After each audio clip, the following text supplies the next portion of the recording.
Is anyone currently shooting stock or at all? No one? Do you have interest? Okay.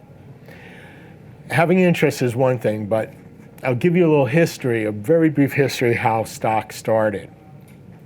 It was back in the 20s. There was a gentleman named H. Armstrong Roberts.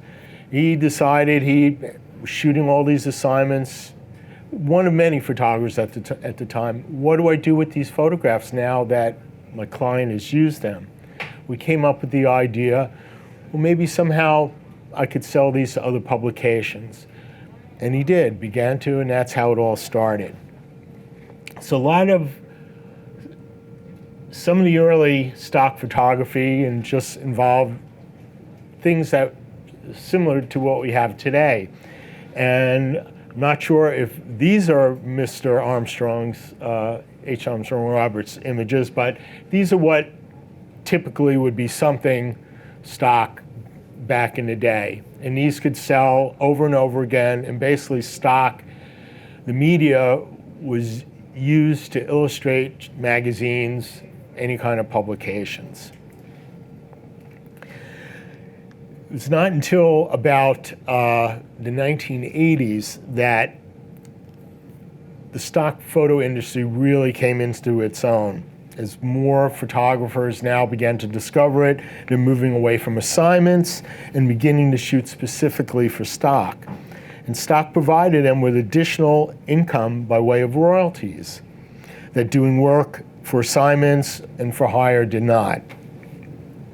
Usually after a period of time had passed, after shooting an assignment, the photographer could use those images as they wished. Usually it was a period of 3 months, might be 6 months after shooting an assignment and was published, that they were free to do with those images as they wish. And they always retained the copyright, unless something else was negotiated with the client. As the industry evolved, agencies became more specific in the types of images that they supplied to their customers and began to develop very specific libraries, such as for science, travel, industry, celebrities and personalities. That's a whole big industry. Archival industry, imagery, which is a whole nother realm. And many of the photographers began to see a niche and decided, you know what, maybe I'll just become a travel photographer, maybe I'll just shoot industry, which might be an offshoot of what they were doing for assignments. In the early 1990s, the industry began to develop these mega agencies, and Tony Stone was one of the first. There was a small agency in Chicago that represented them.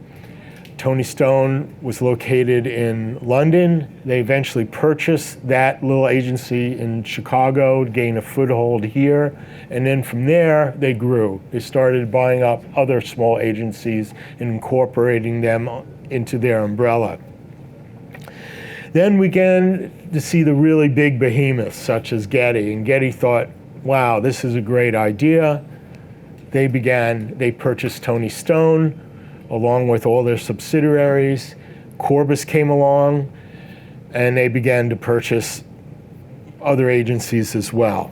And they became really, they were at one point the two biggest. There is an agency in China called VCG, and it was last year, I believe, they purchased Corbis. What's interesting is that Getty distributes VCG imagery around the world, and now that Corbis is part of VCG, Getty now, theoretically, they would have loved to have purchased Corbis, taking them into their umbrella, and now they have, but without ever having to spend a cent. Along with the mega agencies, in the 90s, digital technology began to evolve, and libraries and the agencies began to move away from having analog libraries of slides and prints, and everyone began moving towards a digital platform on the web. And I'm going to go into explaining some of the differences between, basically there are three types of stock models or way to license stock media. The first is rights managed, which for a long time was the most popular. Rights managed refers to the purchase of a license by a customer that allows the one-time use of that photo as specified by that license. Any additional usage requires the renegotiation and purchase of additional licenses. So that means if a client came to an agency and they were interested in, let's say, an image of this bowl of candy for a book cover, they would negotiate for, let's say, we'd love to use this image for 6 months on a book cover.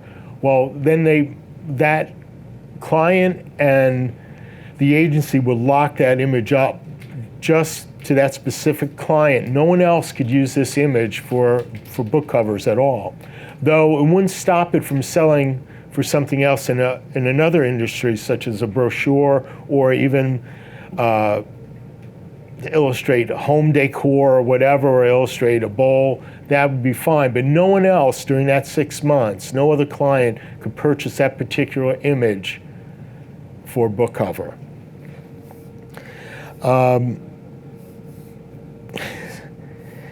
Now, the next model of stock is royalty-free. And royalty-free refers to the right to use that image without any restrictions, based on one-time payment to the licensor, the photo agency. The user then can therefore use the image in several projects without having to purchase any additional license. That means they could purchase for one price.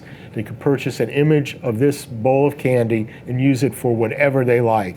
If they wanted an exclusive, which they still can do in royalty-free, then that would have to be renegotiated. So up here we'd have a typical image of the skyline of New York. This could be either rights managed, royalty-free, and I'll go into a second of what microstock is. It really doesn't matter. It's just how that agency decides what license they're going to give to this particular image. And microstock basically is relatively new.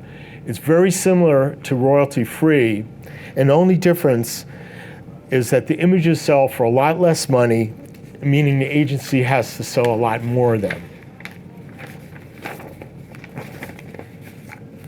And that kind of model is great for really small industries, for mom and pop shops who want to illustrate a little brochure. They may have a website. These images sell really inexpensively, and it's just perfect for that. Where if you went for a rights managed image, let's say, the price is a lot more because you're buying an exclusive. When you're doing royalty-free or microstock, this image anyone can buy. Even though you're using it, anyone can buy it and use it for the same thing.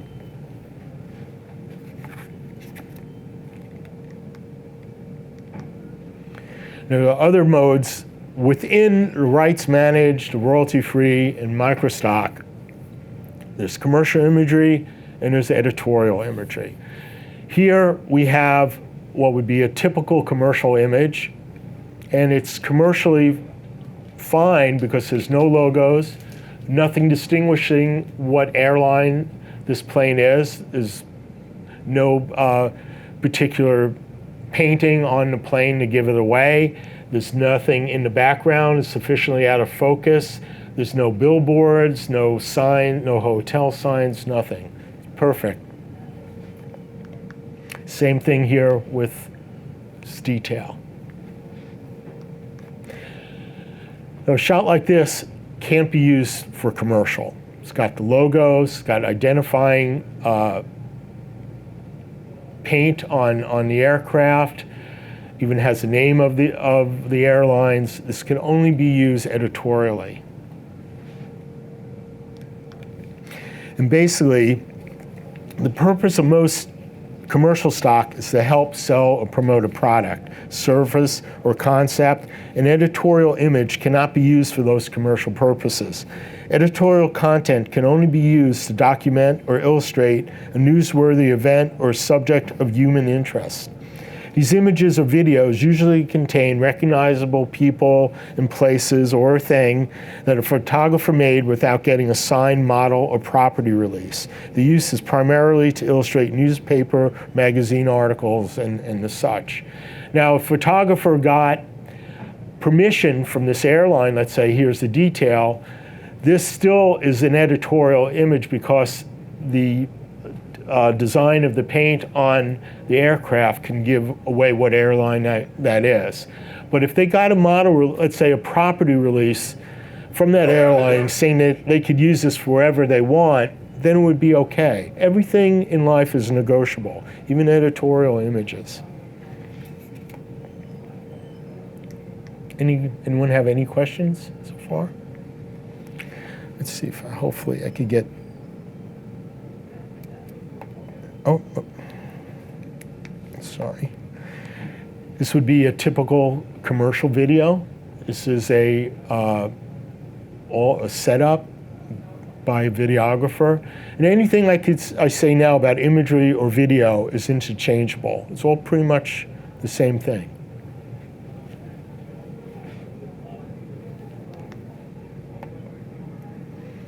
Same here, business meeting. Now, as a reviewer, sometimes I get clips and images like this that are not, every one of these people has a model release, and that comes in attached to that digital file. And occasionally we do get subjects like this that there's no releases attached, and it can only be editorial. Celebrities, really big industry.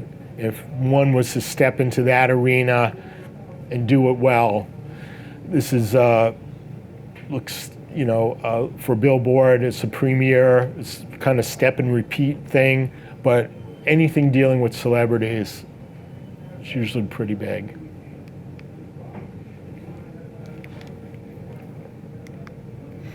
Same thing, another area of stock is archival imagery. And that refers to images in this category show a historical record of people, places, or persons from history.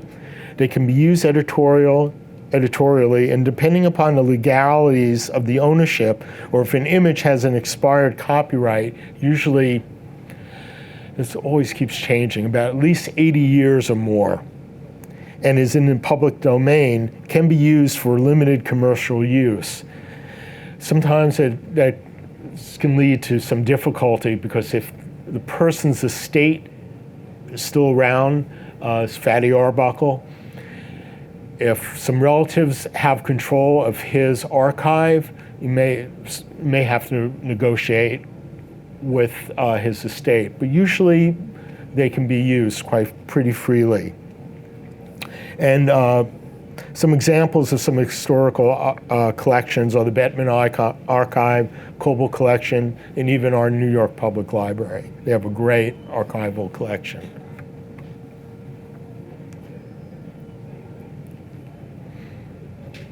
Archival imagery of lifestyle, how people used to live, are very valuable. Clients really like it.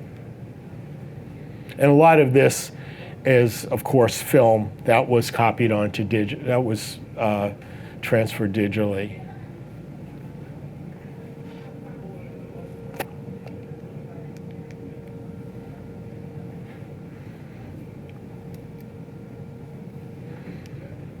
Even sports celebrity, I forget this gentleman's name, Pancho something, tennis player. I can't remember his name right at the moment.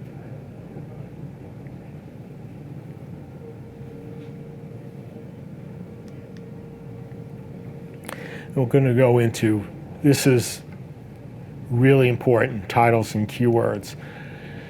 Because no matter what you shoot, everything that comes into an agency has to have a title or a caption. And everything has to be keyworded. It's really important. Every agency will give you guidelines to what they have, but it's pretty much the same almost for every agency. And the number of keywords is only limited by your imagination. But I would say it's better to have usually a minimum of 7 relevant keywords. And let me just read something. Since all major image and media collections are online, captioning and keywords are extremely important for clients to search and hopefully find your work. Keywords and captions or titles make up what is known as metadata. Metadata is information that you attach to help customers find your media. Think of metadata like a map. Words and tags that allow customers to find relevant images in their searches. All your efforts to produce saleable imagery can be thwarted by not having relevant titles and relevant keywords. The most important thing to consider when assigning keywords is to add relevance. Descriptive words that will hopefully help clients find your images and increase your sales. The one important thing to remember for keywording or for commercial purposes, those keywords should not contain trademark names like Google, Skype, Ford, Coca-Cola. You could use those editorially if an image is editorial, but you cannot. Fastest way of getting your images rejected is having trademark keywords attached to your imagery.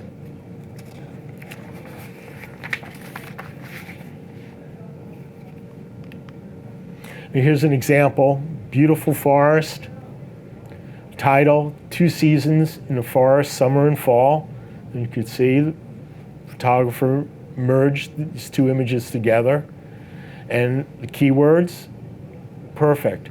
Even gave a location, which is fine. As long as the location is not private property, then it's fine. Now, editorial captions are a little bit more involved. There are different ways of setting them up, but usually this is the most common, where you have a city, state, even the country, the month and the day. A lot of times you have to attach the year. You can have that within the description. Factual description of the image content, the location, and a newsworthy sentence or 2, or just a description of what that might be. Well, here we have an example. And this is taken from the Shutterstock wiki. We do, Shutterstock is one of those agencies that tries to give photographers as much information as possible. So they have a Wikipedia that's just for the contributors themselves. So if they do have a question, they can't find it on the wiki, they can email in and hopefully someone will get back to them in a timely fashion. But here we have dancers in Hawaii, gives a location, not the specific date. It's okay to have circa if you don't have the specific day. And it has a description of what's going on, and it's repeating the date again. And here is a somewhat shortened version, but as long as you need to have a location and a date somewhere. And usually this is the most common way to set up your editorial captions. Any questions? Here we have more. It's another, I believe this was the, one of those, what's that celebration where you're throwing around the powder Holi? It's yeah. So we have location is Moscow. It's not, doesn't have to say Moscow, Russia, but it really should in a way, and it has a description of what's going on. Be great, more saleable if the photographer got model releases from these 2 ladies, but be as it may. Now, This is one of really difficult places to shoot, as you know, Times Square. There are logos, trademarks everywhere. And this could only be editorial, no matter what you do there, as long as any of these billboards are showing as many recognizable people. And it's set up the same way. It gives the location, the date, description, what's going on.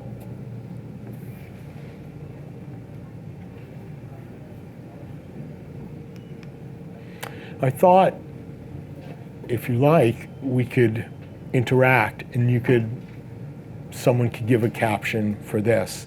And we just need 7 keywords just to get an idea of how to do this. Landscape? Well, you need a little more than landscape. You could have mountains reflected in beautiful lake. Something really short. I've seen many captions come in that get pretty poetic, and they don't need to be. They don't need to include your feelings or what you ate for breakfast or what you're going to eat for dinner. You could say beautiful lake and mountains in Arizona. It's great if you could give a location, as long as it's not a private park or whatever. And some keywords. They have to be Sunset. Sunset. It's 1. We need 6 more. You could use lake. You could use water. You could use sky. You could use the most dominant color. Red mountains. Mountains is fine. Rocks. Reflection. Perfect. The only thing you can't start to do is saying like red mountains, red water. When you start to combining words, people, if a client looks for something like that, it's already 2 separate keywords. It's not like New York City, where 3 words are very specific to a place. Red mountains, red rocks, it's not really being very specific. So red, comma, mountains? rock, right, exactly. Okay. And that's right, keywords should be separated out by a comma, or however the agency asks you to do it. And let's try this one, person in a cafe. You could just say, woman in cafe on cell phone. You don't have to say woman, beautiful woman in cafe, late afternoon, sunset, having a cappuccino. I mean, I've seen it all. It gets too long. You just need it to be very direct and precise. And the keywords will then be more descriptive.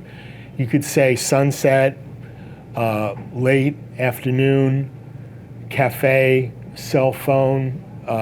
You can't say Wi-Fi. That's trademark. And you could say internet, texting.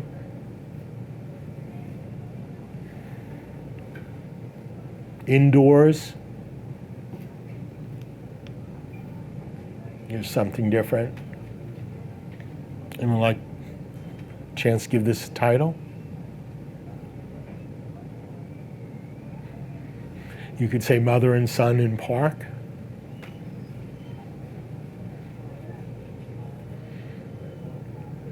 And for keywords, mother, son, that's already 2 keywords. Family, park. I'm not going to say whether she is Muslim or not. I don't know. It could be. She might be wearing a hijab, a burqa. Playful? You could use, yeah, playful, happy, smiling. It's describing a feeling, which is good, which clients do look for in an image. You know, when they may say smiling family, usually sometimes they try to interject a descriptive of a feeling, and that always helps them. When you submit images to an agency, they look at everything. Your image, well, at Shutterstock, we have what we call reviewing interfaces for both. They're pretty similar for everything, for video, a still image, illustration, and then there's vectors, and that's pretty much about it. There are other things as well, but when your image comes up, we see the image, and then there's a column on the side. It'll have the photographer's name, they have their ID, it'll have a field with the title or description of what's happening, and underneath that is keywords. And if a keyword comes up that may be a copyright infringement or a trademark, it appears red. I don't know how other agencies might do that, but may come up with a flag, a warning, or whatever. So we already know we have to take out those red keywords. Just click on them and they're gone. But there will be, and also some agencies ask you actually to categorize your own images. Like just, usually they ask you for 2, but 1 is fine. They may ask you to put this in people, whatever you think is relevant. The mountains into nature. So we get to see all that, and when we review, we're looking at the whole thing, not just the picture. We have to look at the picture to see whether it's technically okay. Doesn't contain compliance issues, which are trademarks and copyrights. There's no logos on the clothing. I can't read if there is a brand on the watch, a name, which is fine, because one thing you have to do, you have to be aware of every minute detail in your picture, because if you're not, we'll get it. It's free of dust, it's cropped correctly, there's nothing extraneous coming into the frame, it's framed well, it's colorful, the lighting's nice. I mean, we go through a whole, not just aesthetic. We can't really judge it aesthetically that much, but we just got to make sure it's technically clear, and then move on to the titles and the keywords and make sure they all make sense to that image. Now, where do ideas come from? Like what do you think you're going to shoot, or what should I shoot for stock? And ideas are usually a representation of an object, of something that you're thinking about, and it could be something we see, something we think about, something that we feel. And when putting together an idea for a shoot for stock, you need, as I said before, to be really aware of details: clothes, hair, compositional lighting, every detail within that image. Most importantly, you're communicating an idea and a feeling. So the image or video clip has to have something to say. We have, this is a clip of some children, and as you can see, there's no logos. No logos on the clothing. And I can't tell you how many times you see a great clip or shot of a couple, a person walking down the street, and they have not necessarily a Gap logo, but a logo, but a t-shirt you might find on the street that has some kind of design on it. Well, sometimes there's so many of them we don't know. You can't keep up with what might be a trademark, what might be intellectual property that someone has sold on the street privately. So the best thing to do, well, there is something there, but you really can't make it out. But there's nothing in front. And soccer ball designs are trademark. This design is fine, it's perfectly fine. A multitude of companies make this. But if it was, I don't know if you've seen the soccer balls that are colors, and some of the designs are very particular, very much akin to a certain manufacturer.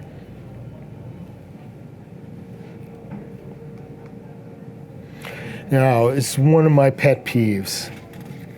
Babies. I hate babies. I can't stand babies, especially babies in stock I'm talking about. I have a great 8-year-old kid, son. Now, we get tons, and someone has a child. What's the first thing they do? Plop him on the floor, he's wet, he's drooly, take a picture of him and say, oh, beautiful baby boy, beautiful baby girl, calling for his mother. The baby's only weeks old, doesn't know what the heck it's doing, it's just flapping around. What does that say? Doesn't say really much of anything. This is a nice little clip. I love this clip of this little boy, or might be a girl, with boxing gloves. She's great, she's a great little actor. When you start moving a child into a realm of doing something adult-like or something imaginative, it moves it out of that realm of just throwing your kid on the floor and saying, beautiful. Every child is beautiful. Every child is great. But this really kind of moves it somewhere else. And here's I love this clip as well. It says a lot about childhood, a lot about play, growing up, exploration, and I love the fact that he's making the engine noise with his lips. You can actually see his lips going. The color is kind of interesting here, probably for maybe another, if there was another subject in here, it might not work, but this kind of muted, it's very nostalgic kind of color palette really, really works.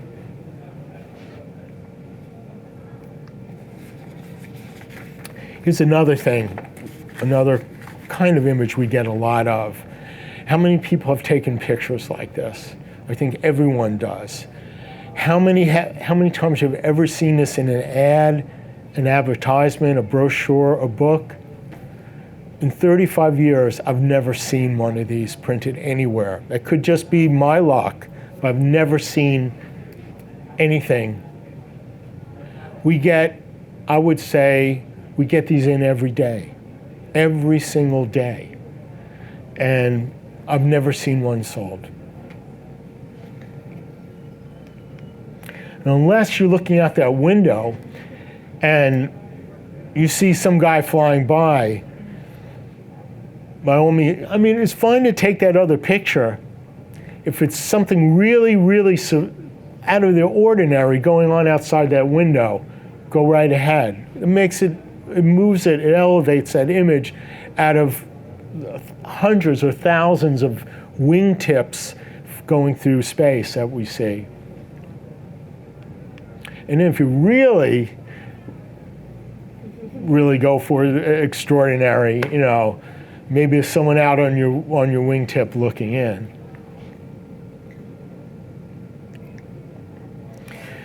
Now, this is something else we get in a lot, and it's great. I mean, technology is a really big subject. It's not going away.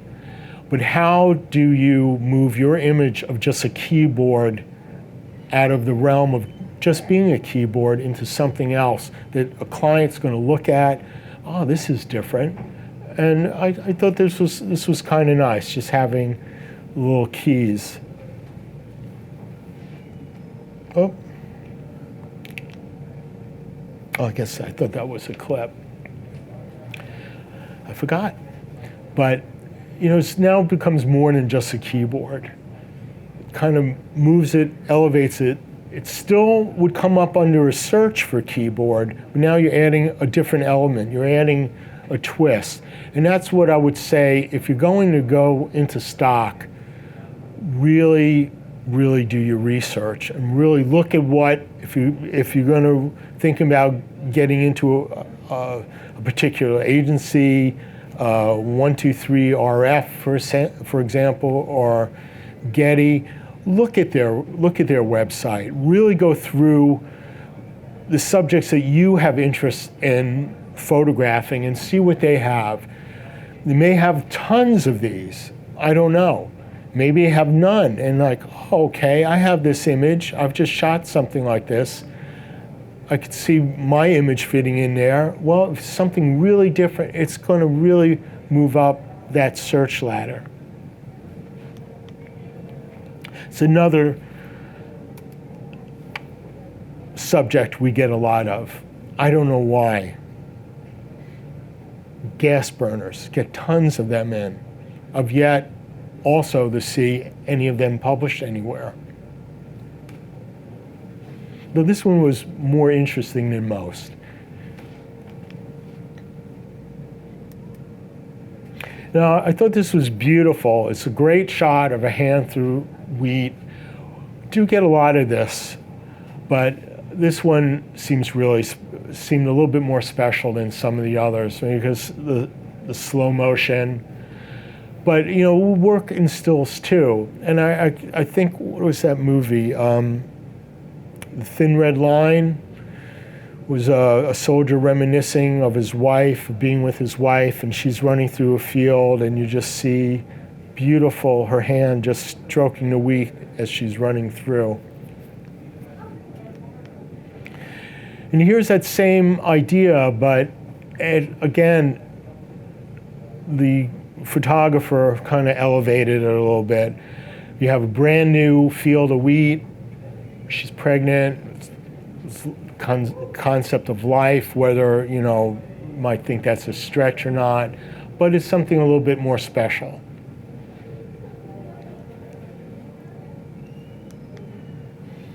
This guy, he sells a great deal, and I don't know. First time I noticed his work was I was watching TV, and there was a commercial for in New York here, Vision Zero. And he does a lot of clips of couples, particularly this gentleman on the left, on my, yes, in the passenger seat. And I also saw another clip of his recently for another commercial. And these are very well done. I think he has the gentleman driving, and he was looking on his cell phone, and they're dancing, the couple's dancing in a car. But it kind of elevates the really happy, the color's nice, the composition is nice. Now, I'm going to have some things about trends.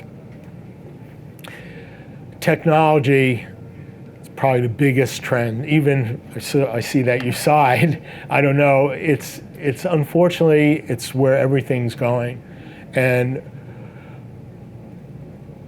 the best way to get ideas and what might be to think about trends is to read the paper. I read it every day, and you just don't know what you might find. Take your camera with you everywhere. And even walking the dog, you never know when an idea, an image might strike. And be passionate about what you do. If you're really going to enter the world of stock, you really have to do your research. It's really extremely important. And it's one of the most typical things to do is to be a travel photographer. Well, there's probably not that many places left that haven't been traveled to. But what will make your images different than someone else's?